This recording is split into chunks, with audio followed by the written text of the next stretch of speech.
夕陽政府嘅財政預算案出爐，結果了無新意，唔單止 N 無人士大嘆未能夠受惠，連中產階層都話小恩小惠。都係幫助唔到啲中間嘅人啦，因為其實我哋好多香港土生土長嘅人咧係受唔到惠嘅，因為我哋你諗下，如果一個人打工，其實已經申請唔到公屋咯。係啊，如果居屋嗰啲佢又而家起咧都要等好耐，即係我哋租樓其實都好困難咯，即係人工都去咗大部分嘅。唔一定要即係現金去派錢嘅，即係做多啲扶貧措施咯。雖然我係中產，咁但係即係眼見嗱，你大埔區即係咁多老人家去執紙皮，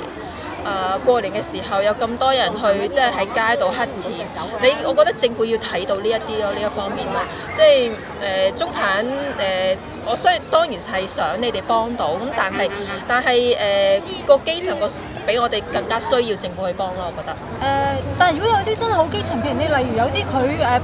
本身又攞唔到綜援嘅，佢啱喺嗰個即係好夾心嗰個階層咧，佢又唔係中產，我覺得佢就冇任何可以幫到佢。即係除咗你話電費嗰啲之外咧，我覺得應該譬如你房屋嗰度咧，盡量即係撥多啲資源咯，俾啲人盡快上樓咯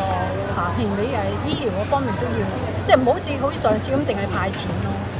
新一份預算案推出連串嘅稅務措施，涉及過百億元，聲稱有效幫助中產，亦都回應咗佢哋嘅訴求。